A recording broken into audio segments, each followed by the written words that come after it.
What's good, everybody? It's your boy JTL, opposite from the norm. So just in case you guys haven't heard, the other day they released a statement from the coronary for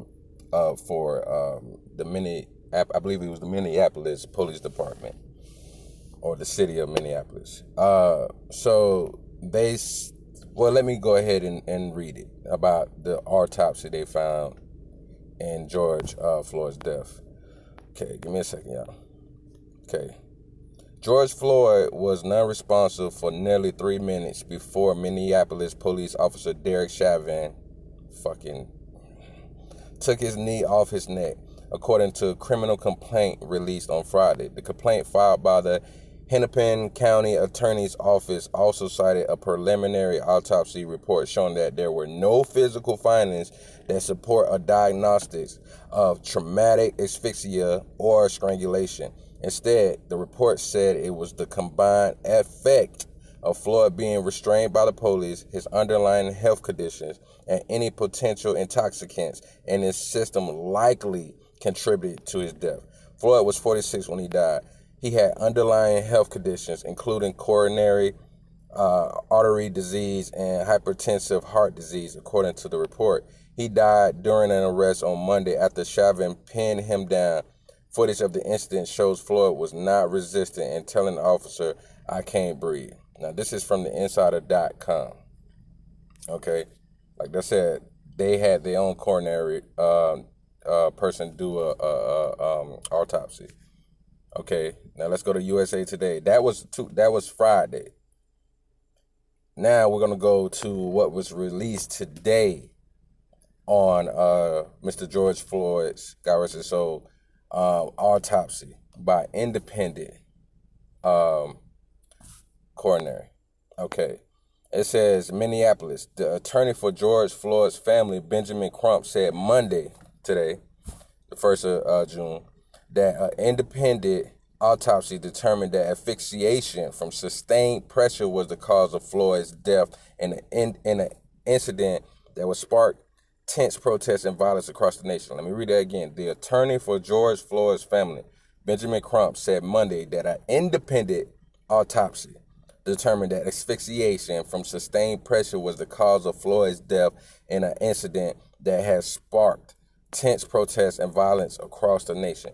Dr. Michael Baden and Dr. Alicia Wilson performed the autopsy and said there was neck and back compression that led to a lack of blood flow to the brain.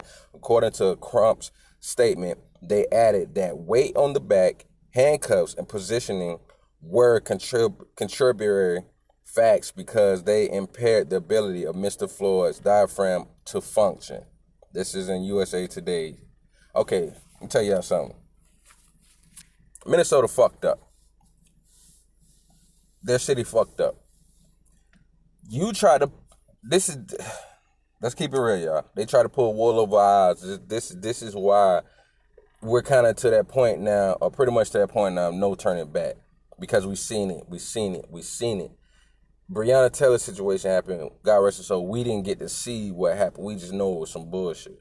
And they started protesting. But then right after that, we see what happened to George Floyd. Now, mind you, we just had Ahmaud Arbery, then Breonna Taylor, and then we seen what happened with Ahmaud Arbery. And the dudes who did what they did, the father, fuck-ass father, that fucking redneck cracker, was used to be a detective for that Georgia town's police force. And then come to find out the police hired him to do some vigilante shit on the low within that community. You know how they do when them bitches retire. They don't want to give it up. Then you have Breonna Taylor. The police allegedly was supposed to go get her boyfriend. They had an order to not knock. They didn't have to knock. They had a warrant to not knock and just bust through the door. Then they lied and said that they did knock. Come on. Then fast forward to George Floyd's death. And he wasn't resisting arrest. You can see it. And it's just like, I wish you could hear what they was saying. But you can see it. Then they said they might have known each other. That's premeditated murder. What happened? Okay? They try to pull the wool over our eyes by saying, okay, we arrested him. But no conviction. They thought that was going to chill everybody down from protesting and rioting all across the nation. Then they come out, and then a day or two later and release saying that, oh, he didn't kill him. It was the fact that he had other underlying issues. And then Floyd's family allowed an independent team of people to do the autopsy outside of the city's people. And they found other shit that says, no, that ain't true. This cracker had his knee on this man's neck. This racist ass fucking pig cracker had his knee on the man's neck, had him in handcuffs down in the gutter with his knee on his neck. And this car weighed about 250, 230, somewhere around that, 6'4" or something like that. And then they got the nerve to think that that was going to be okay. Now people going to be looking like, oh, you motherfuckers thought you was slick. Burn it down again. This is the problem with this country. There's no respect. It's lack of sympathy and empathy for people that are not only people of color, but also people that they feel are poverty-stricken. So you got racism, classism, economics, police brutality. You got all these narratives that drives what the city does to us as a people. Because when I'm out there seeing the protests and when I seen the riots, everybody was out there. It wasn't just black people. It wasn't just protesters. Everybody was out there. People are getting tired of this shit. You got to realize something. If they'll do that to us, sooner or later they going to do it to you. Because you got to remember, it's classism also. And what people got to realize, the only color that those motherfucking elite people see is green. That's all they care about. When you got Jeffrey Epstein raping and molesting little girls, from what I seen, they were mostly white. That could have been his children. I digress. You got Trump, who was a friend of his, made a statement, all but young girls. He ran a lot of young, beautiful women, kind of young though, but you knew him for years. He was a good friend of yours. He so-called commit suicide. This guy that was around people that had hundreds of millions and billionaires, and you know how they do in them other countries. I digress.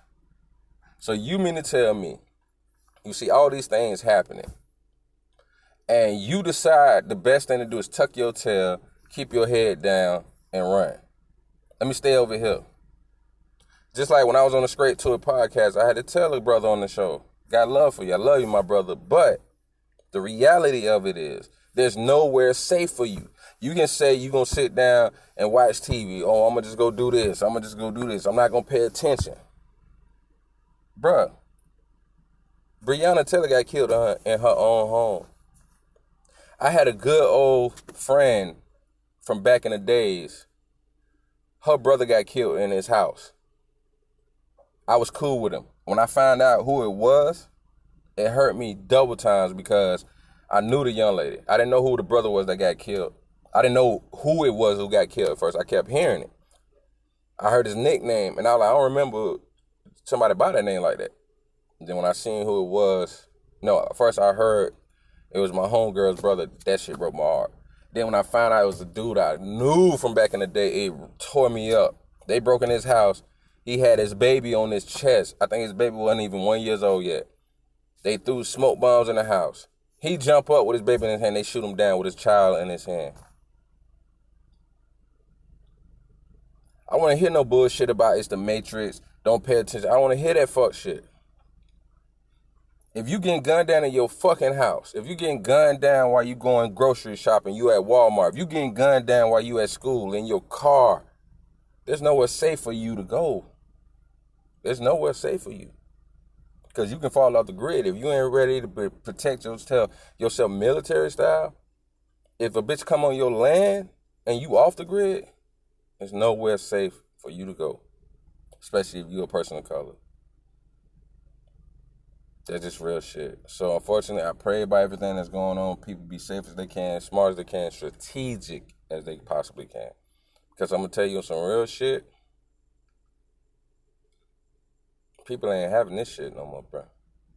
We ain't having this shit no more. And I don't give a fuck how nobody feels about it, because it messes up and it inconveniences your money, your vacation, your peace of mind. Because I pray God blesses us with it. I pray for peace. But until we have justice, ain't gonna be no peace. This your boy JT Opposite from the North. Like, share, comment, and this your first time checking me out, make sure you subscribe. I pray for everything that's going on. Baby, you join in the fight or you in the way.